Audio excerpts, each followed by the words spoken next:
Welcome to the Smart and Soulful Money Podcast. I'm your host, Carrie B. Van Winkle. I'm a socially responsive investment advisor with Natural Investments, and a warm welcome to you. Today, I am very excited to have Bari Tessler joining me. Bari Tessler Lennon, MA, is a financial therapist, mentor coach, mompreneur, and the founder of The Art of Money. She has guided thousands of people to new, empowered, and refreshingly honest relationships with money through her nurturing, body-centered approach. Her methodology weaves together personal, couple, and creative entrepreneurial money teachings into one complete tapestry. She is the founder of The Art of Money, a year-long money school, which integrates money healing, money practices, and money maps. Every year, over 500 students from around the globe go through the year-long Art of Money program. Her work has been featured on Oprah.com, Inc.com, The Huffington Post, U.S. News and World Report, Reuters Money, The Fiscal Times, USA Today, and many, many more. She has also been featured on the cover of Experience Life magazine, and last year was in a beautiful, in-depth feature article and cover article in Mindful magazine. Bari is the author of The Art of Money, a life-changing guide to financial happiness, published by Parallax Press in 2016. She lives with her husband, son, and many cats in Boulder, Colorado. And you can learn more about Bari at baritessler.com, and we'll have her link in the show notes. Welcome, Bari. Thanks so much for having me, Carrie. Thank you. So I found out about you through serendipity, I feel like, a number of years ago, and decided to join your year-long money program. This was before the book, and join your year-long money program for my own personal money work, you know, the therapist going to a therapist kind of idea. So for me as a money professional, continuing to do my own money work. And what I found in that program with you was this hub of information, anything I would want. I feel like it's kind of the place to go and be in community with people, led and guided by you and your special, very thoughtful and experienced approach. And with all of these resources, it's just the library. It's kind of, I think of it as the Library of Congress in a way for money information. And I'm not exaggerating there. It's just that you are like the hub for me of that. So I was even more excited when you came out with a book, which is, as you know, many people, including myself, were asking you for something like this because it introduces your methodology, your approach, your way of being in relationship with money to people who might not know about the program yet or be quite ready to jump in, but it's just powerful work. So thank you for what you do. Thank you. Mm-hmm. So with that, introduce us to the Art of Money method. What is it? What's the approach that you have with the 3 phases? Yeah, so I'll do just a short backup story, Sure. to lead into it because it explains why I created it in the first place and how it came to be and what it was created from. So in my 20s, I went to graduate school to train to be a psychotherapist. And I really thought my topics would be intimacy, couples, body, food, sexuality, sensuality, grief, and death. And then and I did all of that. Like, that's what I was studying in my 20s, and working in the mental health field and working in hospice and bereavement side, overnight care side. And, that was hard work, training to be a therapist. You have to do your own work. You have to go deep. And then what happened was when my school loan came due at the age of 28, that was a huge wake-up call for me to realize that I did not have a healthy relationship to money. I did not have a relationship to money. It was completely left out of my graduate school training as I was training to become a therapist. How is that even possible? And then I just started looking back and realized it was left out of college. It was, I had one accounting class in high school. And I just had no idea how I was going to pay back my student loan, making $11 an hour as a social worker counselor with a master's degree. And so it was that moment that I realized I'm going to either run away or face this like I do every other big topic in my life. I decided to face it, and I learned bookkeeping first. That was through lots of different synchronistic moments. I was taught QuickBooks, and it took me a while. And I always say, with tissue breaks to have a little cry, and with dark chocolate breaks to nibble on some chocolate. And that's how I learned QuickBooks. And I wound up seemingly having a little detour for a few years. And I wound up having a bookkeeping business for other therapists and coaches and artists and contractors. And I learned so much about people's relationship to money, how they spent their money, what their values were. I just learned intimate details. I always say I learned more during those years doing people's bookkeeping. None of them even cared or knew I had a master's in psychology. They just threw their books at me and said, please do this.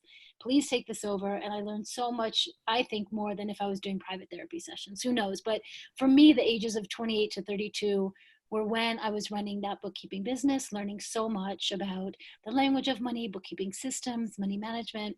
And then at the age of 32 is when it became clear I needed to integrate all my past training as a therapist with all of these systems and tools and practices that I was learning about money management that I was falling in love with, that really surprised me so much. Mm-hmm. So at the age of 32 is when I put together my very beginning little methodology, the 3 phases, which 19 years later are now the art of money, and they're money healing, money practices, and money maps. And back then I used to call my work conscious bookkeeping, and I would teach it in tiny little groups of 10 people over and over and over to see what worked, what did not, what was missing. I just did it over and over to mature it, to fine tune it. And then my groups grew from 10 people to 20 people to 50. And now years later, I teach in a year-long program with over 500 students, and used to teach 6-week classes with 10 people over and over. So it integrates money healing, money practices, money maps, which for me is the emotional psychological work. I look at it as I'm teaching financial literacy and emotional literacy. And in the first phase, we are really trying to understand what are the set of emotions that come up, and name them and learn how to sit with them and learn how to move them so you can calm yourself down and be more present and learn what your money story is and where that came from and how that's formed and what's working and what's not, and learn about what needs to be forgiven and what mistakes we've made, most of us have, and on and on. So it's all about bringing more awareness and understanding, which leads to change to your money story. And that's the first phase. And then the second phase is money practices. And the third phase is money maps. So people, when they explain my work, sometimes they just talk about the emotional or the psychological components. I'm like, hey, there's so much practical in here. And, I collaborate with folks like you, financial planners and accountants and bookkeepers and financial coaches, and have for years and will for years to come. But I feel that these 2 phases are a lot of the foundational work that sets people up so that when they head off to the accountant or financial planner, they have so much more in place. And so money practices is learning a bookkeeping system, learning to track your numbers, what comes in, what goes out, befriending your numbers, learning cash flow patterns and learning all about that. And then I do a lot about values and adding in your values and renaming categories and who needs to be in your financial support team. And that's a little bit about money practices. It's really learning how to have a money practice, on a daily, weekly, quarterly, yearly basis, and learning how to have money dates and sitting down and asking what needs attention around money next. And then the third phase is what people call budgeting, but I call it money maps. And it's just planning. It's starting to look at what phase of life are you really in? What are your numbers? What do you consider basic needs? Or what do you consider comfortable lifestyle or ultimate? And also, so it's starting to map out where you're at, where you want to go in the next 6 months to a year or 2 years. And then how do you make money decisions in small, medium, and large moments? And there's so much more to all of that, but that leads someone to a financial planner's door. And this is, I feel like I'm teaching all the basic stuff that we needed to be taught from grade school and up in small increments. And my community is 25 to 75 years old and everywhere in between. Yes, and like you said, I think one of the very important distinctions about your approach in your book and the program is what you said about it's both you're teaching financial literacy and emotional literacy. So there are a lot of books on the shelf that might talk about the emotional side or that side of our relationship with money, but then people kind of flounder after that. Okay, I've explored my relationship with money.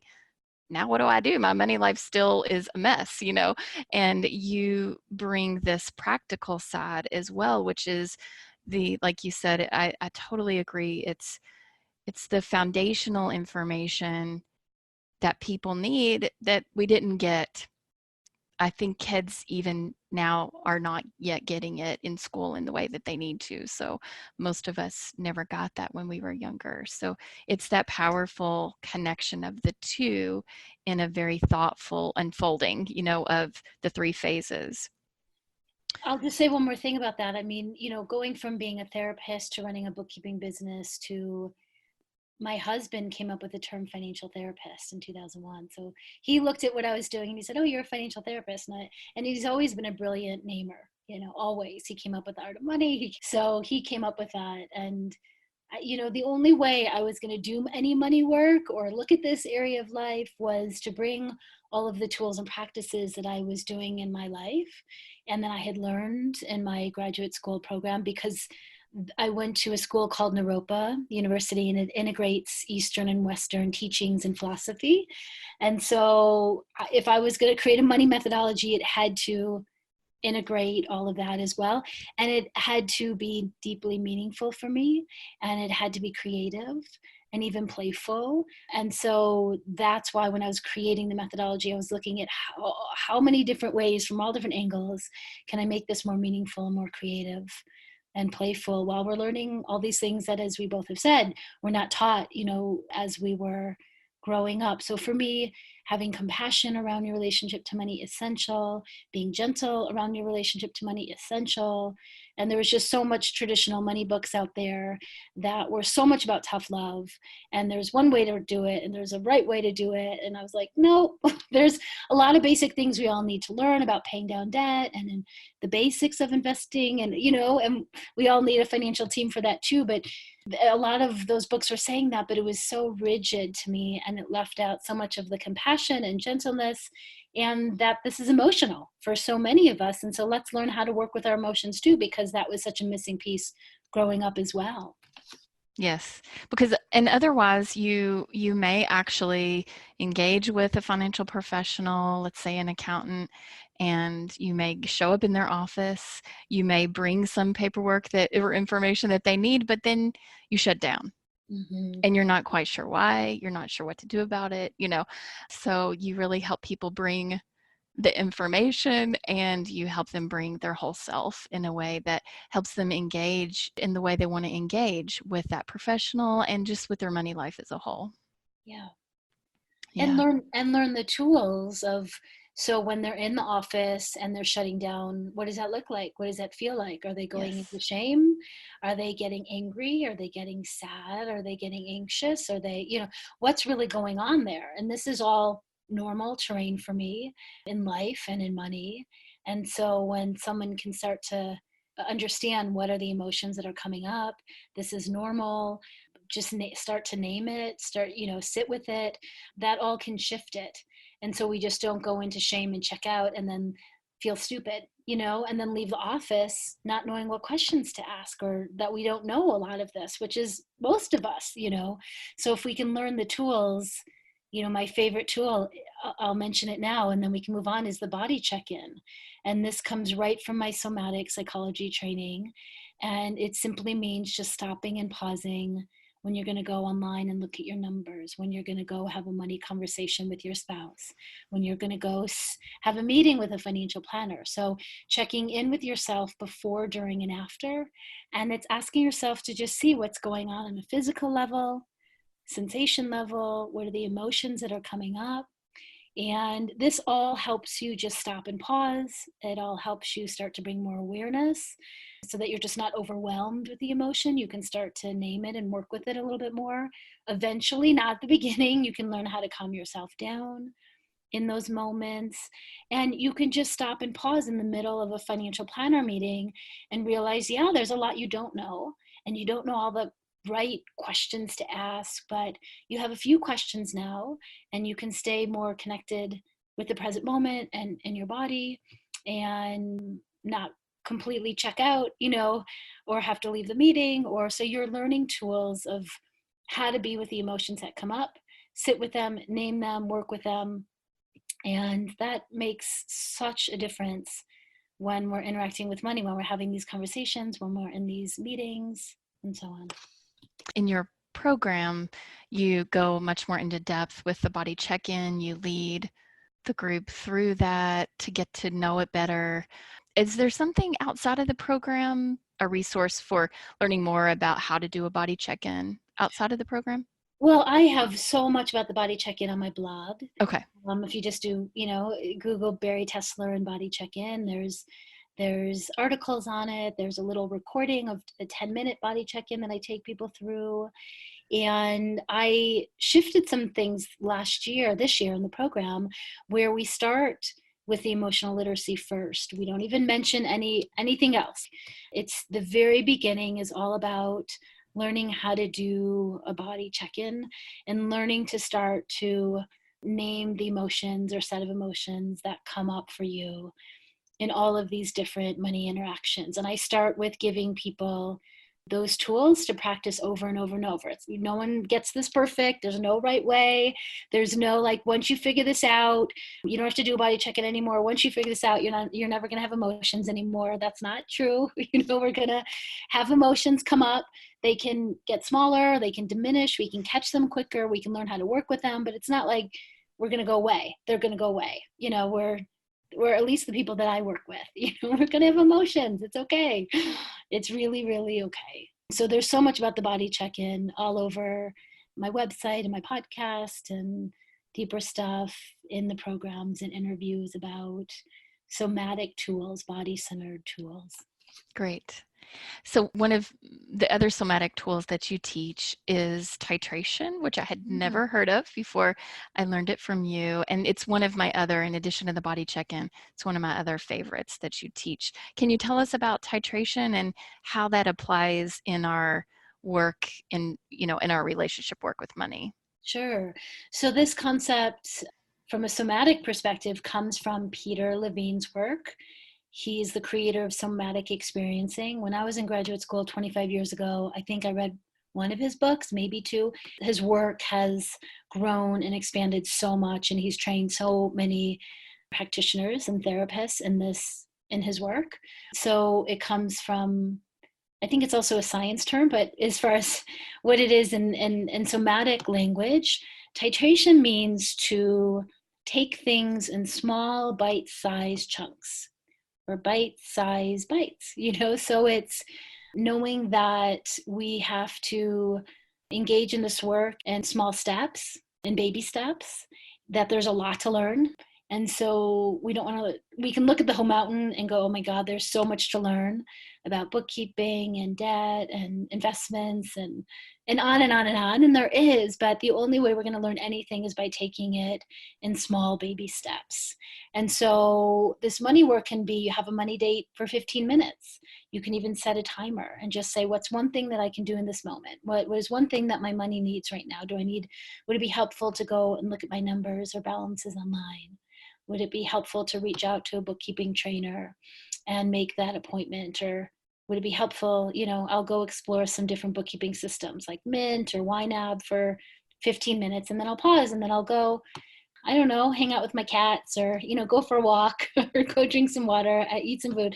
So it's even doing this work in small bite-sized baby steps, and breaking it down and catching when you're starting to feel it's too much, you're starting to feel overwhelmed, and going to take a break and going on a walk in nature, and then coming back and doing some more. So that's a little bit about what titration means. Is that how you see it, or is that your interpretation of it? Yes, I think why I was so excited to learn about it, and what I've seen with myself and with clients, with other people, is we can really get ourselves into trouble when we have this expectation. I think a lot of times we do have this expectation of and keeping this thing at arm's length. Let's say it's money, I've been keeping this at arm's length, and now I'm finally going to jump in. So I'm just going to expect myself to jump in and master something, spend hours trying to master QuickBooks, or spend a whole Saturday trying to get my, tax paperwork in order, or, just feeling it's almost abusive in a way to ourselves. It's too much, and it's an unfair and reasonable expectation of ourselves to just go kind of too hard with it, and so you teaching about titration was this more compassionate way to help ourselves have even more of a positive experience with money. Otherwise, we're just hurting ourselves, creating these additional negative experiences with money that just reinforce the idea that we're terrible with money, we don't like to deal with it, all those things. So I think this is a really big one for people. Yeah, it's a great concept, and it can be translated in so many ways. It could be just start to have some small money dates, 15 minutes every day or 5 minutes every day, for a while. And then you can move on to 30-minute money dates twice a week. And then you can move on to, but at the beginning, I think they do need to be shorter, smaller, So as you're saying, we do have a successful experience. We do have a satisfying experience. And then we catch when we're starting to get overwhelmed, and go take a break. There's nothing wrong with that. And then come back. It is a much more compassionate, loving approach. And then I'm going to sit myself down and do all my taxes in one day. And sometimes we do that. sometimes my husband and I have a couple hour money date, maybe once a year. We'll do something like that. But for the most part, we're trying to have much smaller ones more often. Fantastic. So you've mentioned the money date idea. Tell us a little bit more about what you mean by that. A money date is really just setting aside some time to nurture your relationship with money. And some people, I think, look at their numbers every day and, are really hypervigilant and obsessive about it. But most of us kind of ignore it, and we leave it in the corner. And so it's starting to develop a healthy, sustainable relationship. And money dates are part of that. And most of us, I think, do need to schedule money dates at the beginning. And then once it becomes more of a habit pattern, we don't have to anymore. The 5 minutes a day, the 15 minutes every few days, the 30 minutes.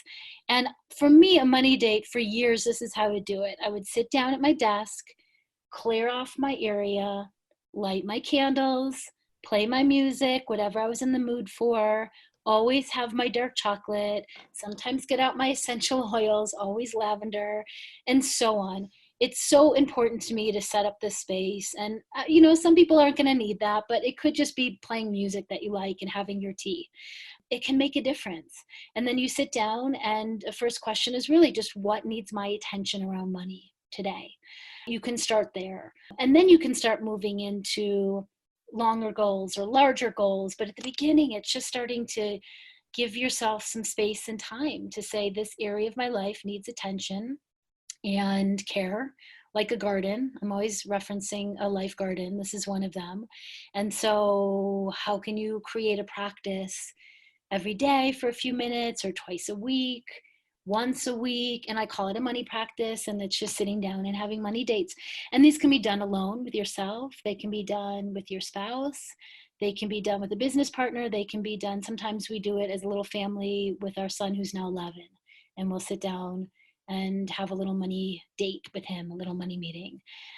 For couples, I have a whole series of this is how you have money dates, because I think for couples, I won't go into it too much, but a lot of couples have such old habits and patterns that are not healthy, where there's a lot of blame and shame and fighting and swearing and screaming. And that's kind of normal for many of us for years, but you can change that, and we can do couples money dates in a different way. And so I have a 4-part process where you don't talk about the numbers first. You don't. Your first money date may be, you each get 20 minutes to talk, and it's story time, and it's just sharing stories about your money emotions, what you learned growing up from your parents or grandparents, or what was your role in your siblings? Were you the spender, the saver, early on? What do you remember? What economic class did you grow up with? What about the people around you? There's so much to share about your money story. And I know couples that have been together 5, 10, 20, 30 years, and there's things that they learn about their partner that's new around money that they just never knew because they're always fighting or doing a different dance that doesn't work. So step one is always story time. And let's say you each got 15 or 20 minutes. The other person just sits there quietly doing a body check-in. They don't get to say anything or jump in. You get to have your own time to share stories. And I like to start out money dates like that. The second step is values, because on the surface we may have the same values, but the way we spend money or save or give or invest or all of that is different, can be different. So I want to talk about that. And then the third step is who's on what and who's doing the bookkeeping now, and that can change. I did our bookkeeping for years, and then when we had our son, my husband one day just said, I'm going to take it over. And I thought, wow, wonderful. That's surprising. And he taught himself Mint in like one evening where I needed months of handholding, And so that's a third step. Who's on what, who's transferring money, who's paying the bills. And then the fourth step is getting on the same team and the larger goals and what phase of life. So that's a teeny little framework for couples to have money dates. And that's how I like to teach couples how to have a new kind of money date. And it takes time. And these are all practices. It's not like you're going to get it right. But by doing that over and over, you're doing things in a different way. And you can eventually move into healthier, more compassionate, loving money dates and money conversations if you go that route. So that's a little bit more about money dates. But last thing is that I want you to create a habit, around it, and it gets easier as it goes, and it could be more often at the beginning, and then it can turn into weekly and monthly and quarterly and yearly dates, and they're all a little different. Yes. And like you said, we start individually doing this practice step by step, and then also bring it to, if we're in a relationship with a partner, then we can bring it to that as well. Yes. And then family, if Oh, right. And family. And family. Yeah. I mean, sometimes we sit down and talk about big trips we're going to take and how we're going to pay for it. And we bring our son into that. Or if we're deciding on some donations, we have conversations with him around that. So family money dates as well, when it's age appropriate. Fantastic. Let's talk about exploring enough-ness. You mentioned this in the book. And I know one of the things that I am exploring myself and helping clients explore is this idea of living with enough, not just getting sucked into our consumer, culture, but living consciously with enough, but also doing that while we're creating a life that we love, and that I find that can be a challenge to navigate. So tell me your thoughts about that. So I remember writing an article years ago about how do you feel enoughness when there's not enough, something like that. And really, enoughness is relative. And yes, if you're not meeting your basic needs, you're not meeting your basic needs, right? That's an issue. So we're all at different points of the spectrum of, are we meeting our basic needs? Are we living our comfortable lifestyle? Are we living our ultimate? I've seen people not feel enoughness in all of those tiers and all of those levels of income or family money. And so it's not always dependent on the numbers. Sometimes it is. Like if we go back to, if you're not meeting your basic needs, then you're really feeling there's not enough, right? But if you're someone who's somewhere on the spectrum here, and that's most of us in the sense that we are trying to be in the present moment, and that's so important as far as with money, in regards to how can you feel grateful for where you're at, what you have, and what phase of life that you're in, and the pacing that you're at. We all hit success markers at different points in our lives. We're all different. how we do that. And so there's, how do we stay present to feel grateful for now when we're also planning for the future and have goals and dreams that have not yet come to be yet. And I think that's just a polarity of life, right? But I think there can be practices and exercises around that, and simply just stopping and pausing and celebrating and finding the gratefulness for where you are now. And in a long life, we are going to have ebbs and flows. So some years we are going to be earning more and saving more and giving more, but that's not every year.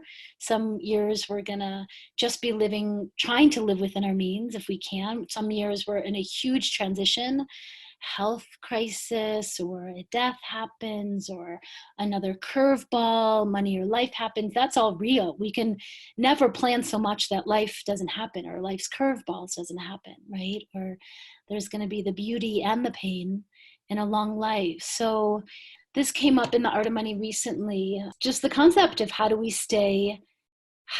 tap into the gratefulness for what we have and where we are now, while there's more on the horizon that we want, or a next level that we're striving for, or goals or dreams that we have yet to accomplish. And on a simple level, it's just stopping and pausing and appreciating. My family does this, sharing what we're grateful for now. I can remember, some goals you can accomplish, I don't know, in a few months or a year, and some take longer.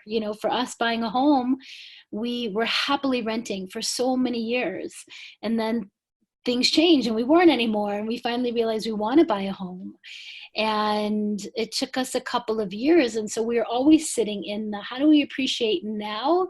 And then this larger goal on the horizon. And it took just sitting and having weekly money dates around research on home buying and location, and can we move out of Boulder, because it would be more reasonable to buy a house somewhere else.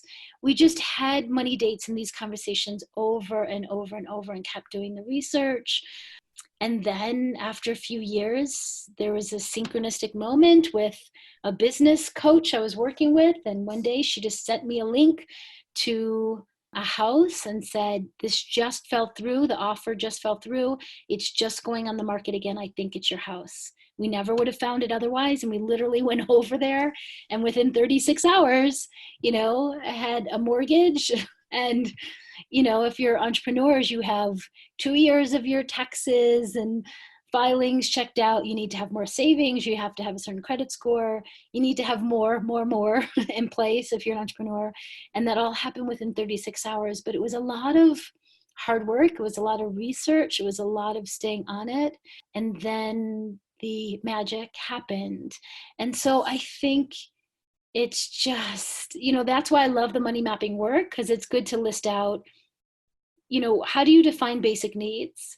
How do you define comfortable lifestyle? How do you define ultimate? And my numbers are different than your numbers, and everyone, defines those 3 tiers in different ways, and there's no right way. And we're all at different places at different parts in our lives. So it's, some years we're deciding we're in our basic needs, where we've hit it, and we're going to stay here, and this is where we're at. And other years we want to move towards more of that comfortable lifestyle. So what does that mean? Does that mean bringing in more income? How are we going to do that? What does that look like? And so I think just how do you sit with being grateful for where you are and what you have, even what you don't have, and still having goals on the horizon that you hope will come to be, but we don't know really. And so what are practices? I think gratitude practice, for me, for years, it's always been walking in the woods, going in nature. That's always a way that I've been able to deepen into trust. And so I do that. There were practices where little things, this may seem silly, but for me, having a bouquet of flowers sometimes just helps me sit into enough-ness. And this may seem really silly, but a whole basket of toilet paper really makes me feel enough-ness or abundance. And okay, that's one of my things. So whatever your things are, little things, bouquet of flowers, a basket of toilet paper, going on walks in the wood that don't cost any money, but connect you with something deeper and more meaningful. So whatever those spiritual practices or nature practices are for you, tap into those, go to those. Those help you find and settle into enoughness for now. While there's always more, there's always next. There's always next on the horizon. And then there's conversations around mindfulness, around how much do we need, and so on. I was talking to my son recently about the holidays, and I said we're gonna have more of an experience than gifts this year. He said, I don't need anything. I really don't need anything. I have all my needs taken care of. There's still wants, things that I would want, He's 11, and an experience would be amazing. There's something in there about knowing when it's time to move. I want to say beyond money, but it like maybe we can become fixated, kind of stuck in our mind, fixated on the money is going to get us something, the money is going to do this in our life, the money will create this feeling or this experience. But really, to me, some of your examples are, getting out into nature, bringing beauty and things that you love, and those small things in your life that help you feel abundant, the examples that you gave. To me, that is remembering to do the things that are really, in some ways, beyond money. That money is the tool, but it's not the end. Yeah. Yeah, because I've seen people happy and satisfied at all different income levels. And I've seen people not happy and not satisfied at all income levels, Yes. So If that's you can't see that abundance and beauty in your life now, you will be challenged to see it when the money looks different. yeah. Yeah. Thank you for talking through that. Okay, let's dive a bit into values. You've mentioned values a couple of times. I know you talk about values in your program and in your book. How have you brought values into your money life, and how do you teach about bringing values into our money life? And let's start with how somebody even knows what their values are. So I'll move right into that, but I'll first tell the story of why this was so important to me. And so this was 20 years ago, and I was creating my money methodology, bringing in tools from my life and my graduate program. And I remember a really impactful book in my 20s by Gloria Steinem. I always call it The Revolution from Within, but it's not that book. It's another one that I can never remember the name of. But in the middle of the book, she starts telling the story, which was, I remember thinking, where did that come from? Because it was so different than the other material in the book. But she tells the story of what if one day she was just walking across the street and all of a sudden she got hit by a car out of nowhere. She didn't see it. And she's down on the ground and people run over to her to see if she's okay, who she is. And they start, going through her purse to see who she is. And then they start going through her checkbook to see who she is and what's important to her and what is meaningful to her. And I just was like, whoa, why is this in this book? And where did this come from? And it really sparked a lot for me, that when I was creating my money methodology, it all came back to me, because at the time everyone was doing values-based investing. I started hearing about that a lot, values-based this and that, and I wanted there to be values-based bookkeeping. I had learned bookkeeping, and I used to think that all of this area of life was just boring and dry and dull, and oh my god, bookkeeping was just awful, and I wasn't good at math growing up, so I couldn't be good with money or good with bookkeeping, and that's really not true. I had fallen in love with bookkeeping, and so I was looking for creative ways to help other people fall in love with tracking their numbers as well. And so one of the first exercises was to help people connect with their values, and I do it in two ways. One way is just having people sit down, have some quiet time, and list out what their values are and just write them all out, one word, a whole sentence, whatever values mean to you. So that's one way of doing it. But another way of clarifying what your values are is going to your bookkeeping and looking at what's known as a chart of accounts. You may not know what that is. It's just a list of your categories. It's the bones of your bookkeeping system. And the main headers are assets, liabilities, equity, income, and expenses. So in the expense category area, there's going to be rent or mortgage and groceries and utilities and travel and so on, right? And so those are all fine names, and most bookkeeping systems already have some categories that you can use. But I would have folks either look at their list of values that they've made or rename some of the categories that are in their bookkeeping system. And again, the point was always how to make this more meaningful or more creative or more playful. Those are some of my words. And so renaming rent or mortgage to home or sanctuary, or I always tell the example of when I was giving a talk to 100 financial planners, and one of the women raised her hand when I said, okay, so what's another word for rent or mortgage? And she raised her hand and she screamed, Love Shack. And the reason she did that was because she was recently married for the second time and very happy. And so her home, her mortgage was Love Shack. And so it was just a playful way to rename your categories and add your values in there. Sometimes we go much deeper.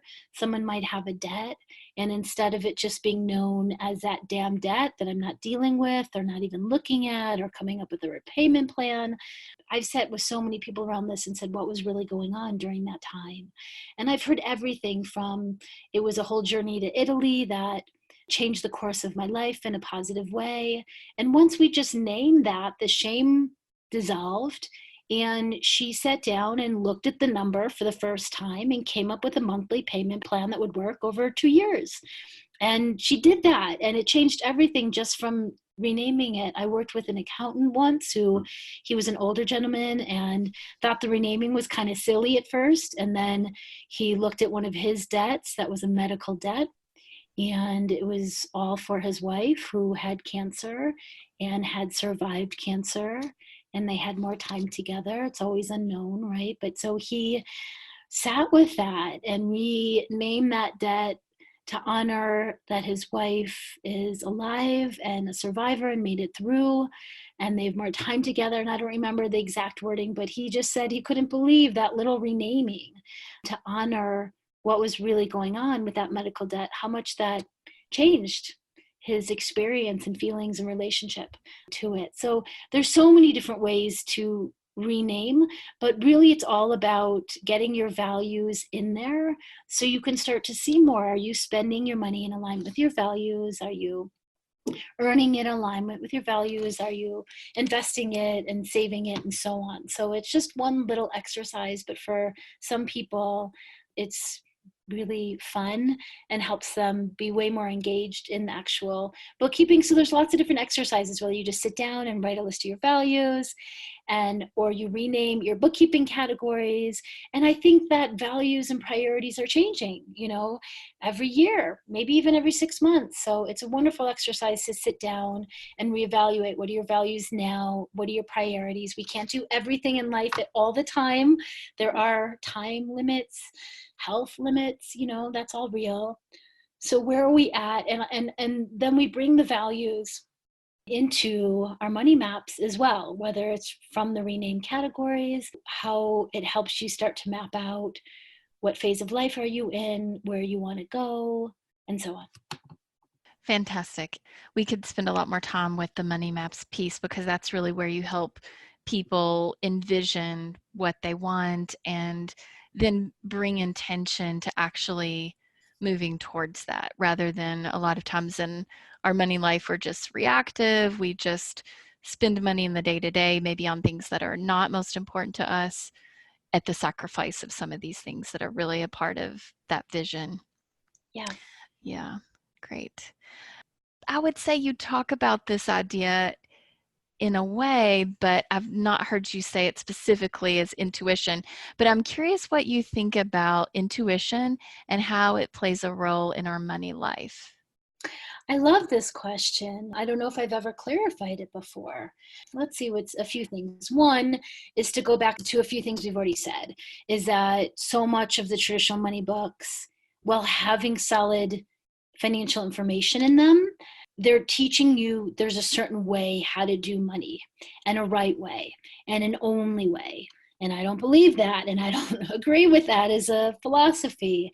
And so on some level, I am also teaching people how to tap into their intuition around money as well. I do that through the somatic tools of the body check-in, and inviting folks to stop and pause and check in with what's going on in their body, sensations, physicality, emotions. I think that all leads to developing an intuition on a deeper level, so that when you are making money decisions, life decisions, business decisions, that they're both from an intuitive place, which can be a body place to me. Maybe that's not for everyone, and a practical, strategic place. So I feel the body check-ins and those tools is how I started my business, how I created the methodology, how I make every single decision. And so, throughout all these years, the thread of hearing that folks are learning how to make better money decisions, and it's all an experiment. It's all looking at doing a body check-in in the moment, knowing what your numbers are, what phase of life you're in, what values and priorities are you going for now. And in any of these money decision moments, it's the intuition with the practical strategy, but it's also, doing your best in the moment to make the decision, and then afterwards to evaluate, how did that go? What did I learn? What didn't work about that? What can I do differently next time? I am not directly, but I think there's so many side teachings in the work that I do that come from my psychology background. And so I am teaching people to learn how to trust themselves and tap into a deeper intuition as they're making money decisions, but also using the body check-in tools and all the practical tools as well. So many folks either have made mistakes, and so they feel bad and they don't know if they can trust themselves. And this is something we need to learn, again, or for the first time, or in a different way, and learning that they can have a relationship to money in their own way, not the right way or how other people think it's supposed to be. They can find their own way with money dates, with money practices, with how they're going to earn their money, spend their money, save, give, invest, and so on. There's a lot of intuition woven into that. It plays an important role. It does. Yeah. I know that your community, it's not all women, that you have a lot of couples in the Art of Money program, as well as a lot of individual men who are in the program, as well as of course, women, and that you serve them very well. And people just have to listen to some of your podcast interviews to kind of get an idea of that very quickly. But I do want to, if you will, indulge me to talk about women in particular for a minute, and especially the ideas around women, money, and power, because this is another area that for me is, like Barbara Stanny writes in Sacred Success, that it's not necessarily about money. It's behind that, it's about power and women's relationship and comfort with power. And I really believe that as we 2019, we look back over the last few years in particular, and how culturally some things have shifted a bit, and how hopefully things will continue to shift a lot more in a balance with, feminine and masculine and women's place in our societies. And so I think that's really important. We're at an important time, to acknowledge that, and for women to be able to step into engaging with their money in a way that does accept the power that they have and the opportunity that they have with that. So in your book, Art of Money, you say that power is a journey. So where are you now on that journey with power? Yeah, I'll tell a little personal story and then I'll talk in general. So I grew up with a father who can be very loving, let me say that, also very intense. And we would spar a lot verbally.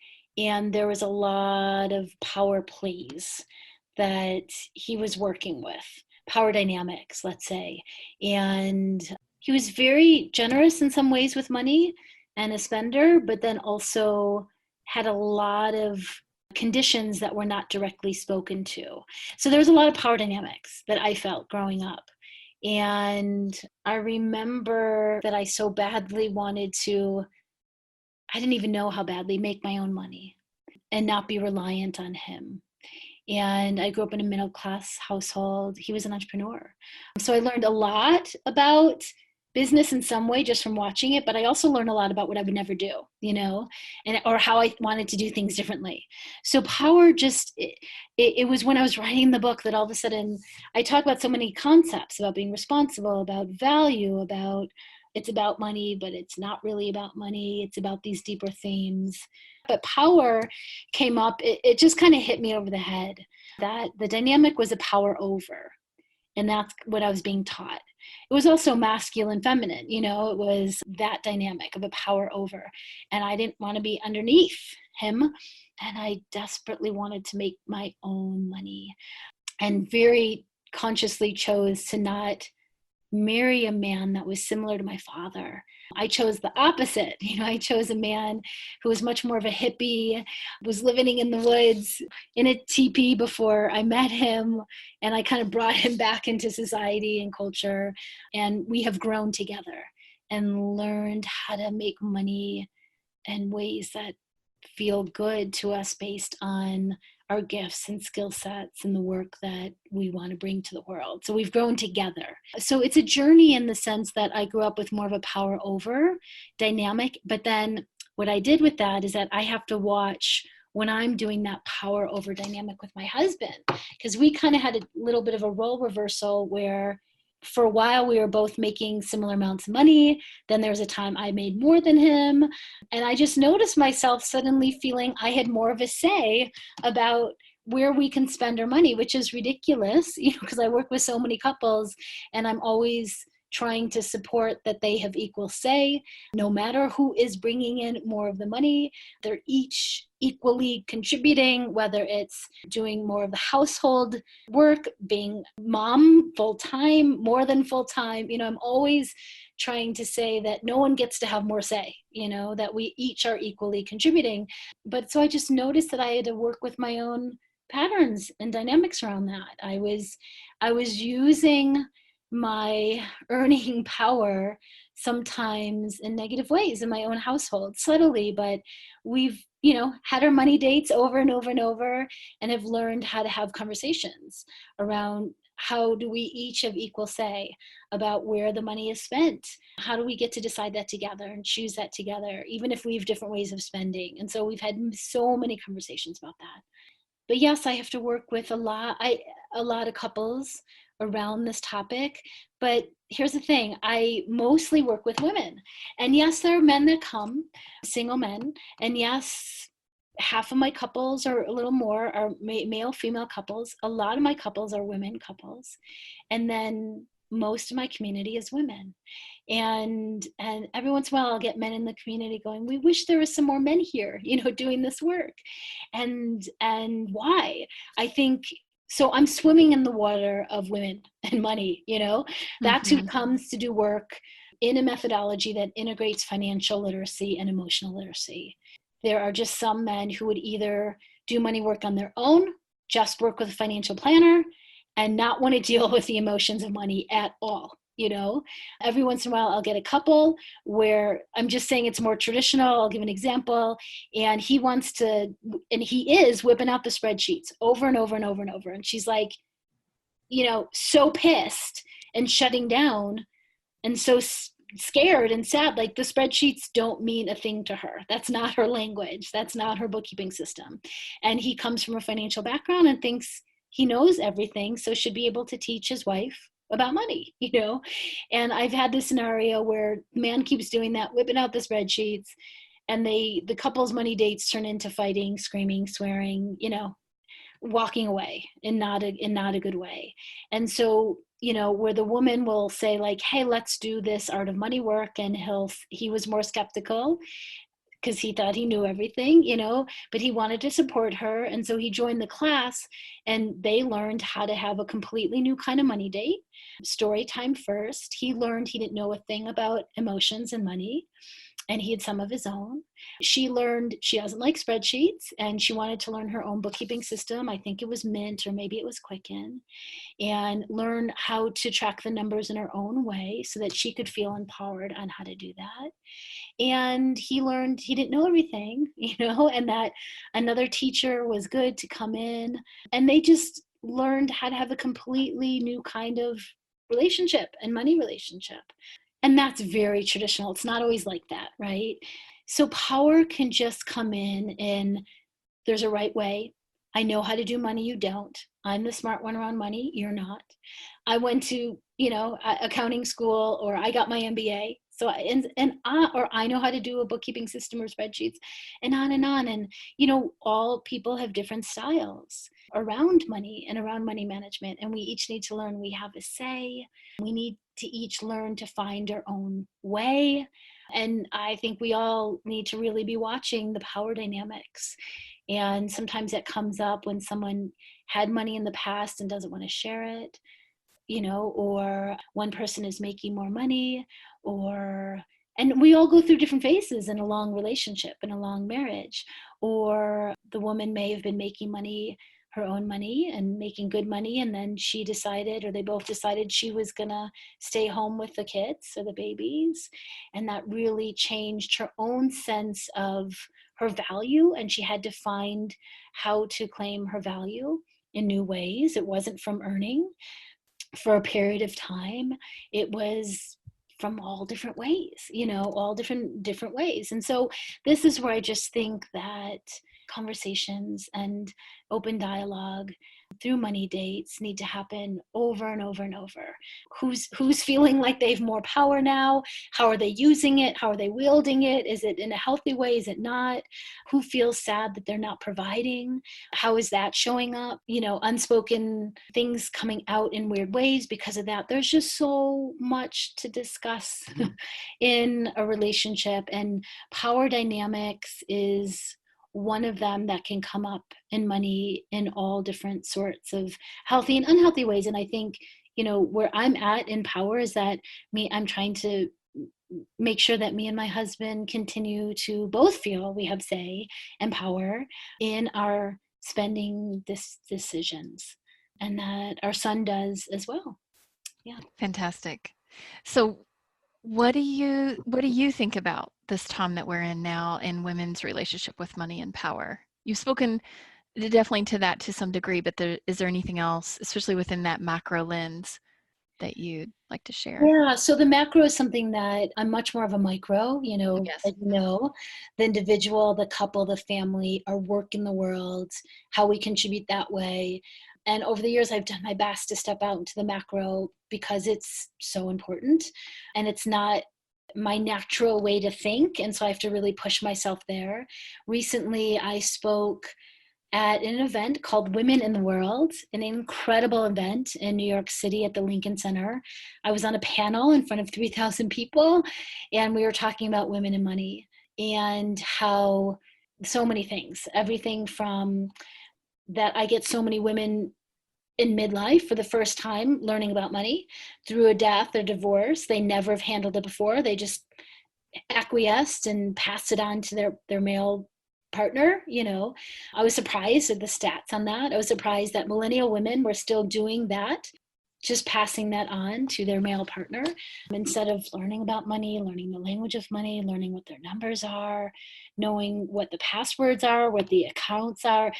For me, that's just so important. It was important for my own personal journey because it was such a missing piece, and because of the father that I had. I think it's so important for all women to learn how to have a savvy relationship to money at this time. It's always been, it's even more so now. There's so much about earning and earning power, and how much white women are earning compared to men, how much Black women are earning compared to white women, and so on.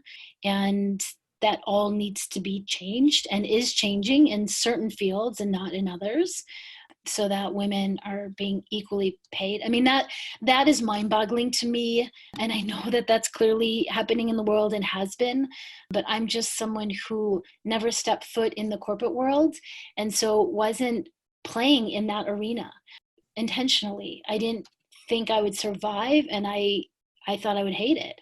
And so I've never stepped foot in that world where I had to play certain games, or where I was earning a lot less than the other males, or where I was, as a white passing woman, I'm Jewish, was making more money than other women of color. So I haven't been in that world. I was someone who, was in the social work fields, earning very little like everyone else, and then created my own business. And so I've been able to set my fees.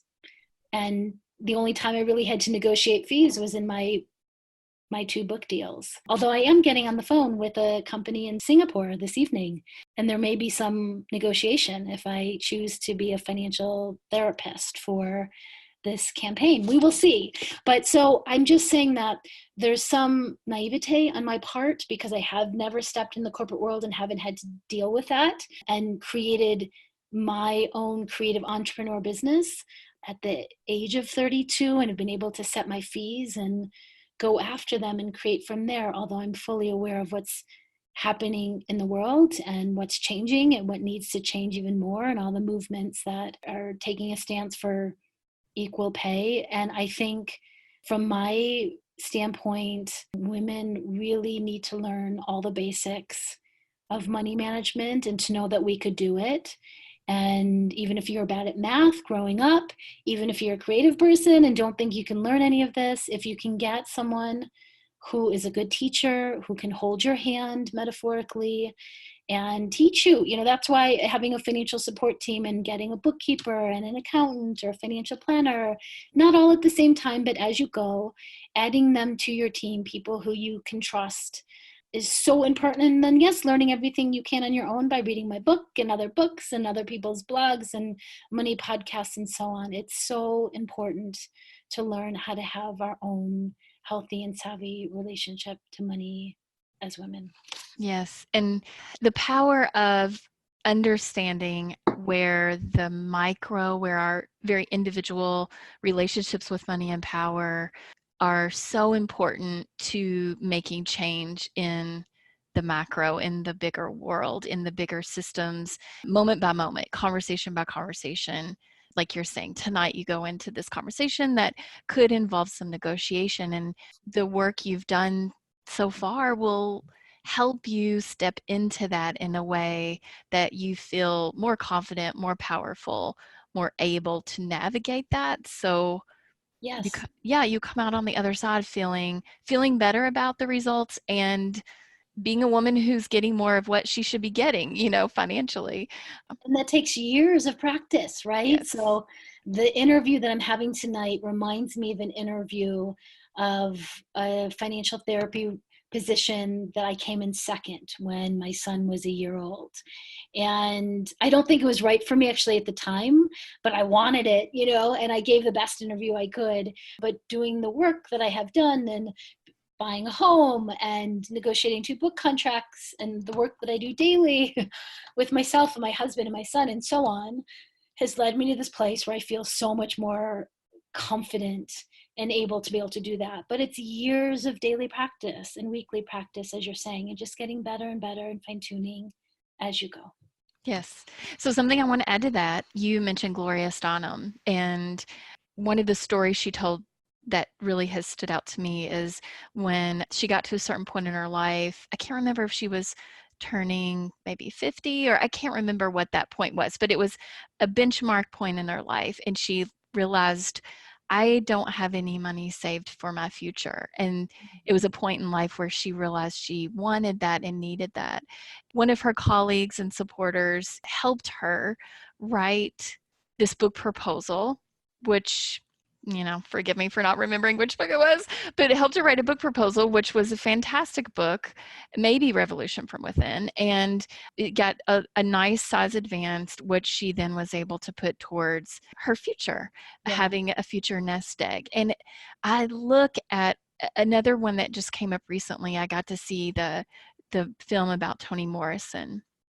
And in the film, they show a news clip of her being interviewed right after she got the call that she had won the Nobel Prize for literature. She had won the Nobel Prize, and the reporter stuck a mic in her face and said, "What are you going to do with the $1 million cash award?" And she said something about how, oh, she didn't know, she wasn't that great with money. And the film had been introducing us to this woman, that telling the story of this woman who was very powerful, who stood up as an advocate for herself, and as an editor, she was a big advocate for these other voices that really needed to be put out there in front of people in the world. So this is a powerful, amazing woman, and this area of her life, the money area, still was a thorn in her side. And one of the things that you have done that I think is so important is you've created a space for people to tell their stories about money. And I think just getting more true stories out there about people and their money, the relationship with money, the realities of their money life, the challenges, the successes, I think that is some of the important work to shifting our culture in talking about money. And talking about money helps us feel more empowered in lots of ways. And you've really done an important part in that for me. So Thank you. Yeah, yeah. that's an amazing story, because I know she is an advocate, and she was an advocate to women and people of color in so many ways in getting their voices out. And I didn't know that she said she doesn't know much about money, isn't good, so she doesn't know. That's interesting to me. I mean, my money memoir series is what I do every January. It's a yearly series, and I've been doing it for about 6 or 7 years. And it is the storytelling aspect of just getting us to share real, honest stories, the good stuff, the bad stuff, the challenges, what we've had to overcome, how we've done that, what mistakes we've made, what's working now, what practices we love, and it's from people, mostly women, but some men, from all different lineage backgrounds, different economic classes, different income levels now. And that's a beloved interview series that I'm just scheduling the interviews now for the January series. And I love it. And I love hearing people's stories. I'm a storyteller. I don't think I've told that many stories in this interview, but usually I break into some stories. And it's just so important to help unshame so that we know we're not alone, to make this not a taboo, to let us all know we need to talk about this. We can talk about this no matter what background we come from. And that really is going to shift the culture, the attitudes, and so much more, just to give us insight of how to do things different so it's more healthy or more empowered in this area. And we don't have to be really smart, mature, developed women in so many ways except for money. Money needs to mature and develop up there as well. It's really important. Yes. And if people want to hear your stories more, definitely the book has some wonderful stories, some of your very personal stories, as well as stories that you share about people you've worked with. And like you said, we can put a link to last year's money memoirs. And then as we kind of wrap up here, how can people get connected with the new work you're putting out there, as far as making sure they're going to be in the loop on the new money memoir series when it comes out, knowing about the next round of the Art of Money program when it comes out? Yeah, so my site is the best place to come on over to, baritessler.com, BARITESSLER, and I have my blog on there. You can sign up for my newsletter. So every 2 weeks, I send something out, a new article, a new podcast interview, things like that. And I'm opening up my year-long program soon. So I'm opening up my Art of Money 2020 year-long program. So we're moving into our 8th year of this year-long format, my favorite teaching format, my favorite business model format. We're moving from little detail Infusionsoft over to Kajabi, which is a much more user-friendly and beautifully designed teaching platform. I'm very excited. And we open up on October 16th. And so during the early bird is for folks that have just been waiting all year or just ready to start doing some Art of Money work. Now you get access to my member area, and we open up on October 16th with another series that I call Money Mochas. And these are more bite-sized, smaller little pieces that really highlight the Art of Money methodology, which we mentioned at the beginning, money healing, money practices, money maps. They're shorter 10 to 20 minute clips of what the methodology is, so you know what's inside the Art of Money program. And we open up for about 10 days on October 16th, and we end it with a final Kickstarter call that begins the early bird community. And so if you go to my website, you can go look at the Art of Money page. It's very thorough and detailed on what is inside the program and all the guest teachers and teaching assistants and so on.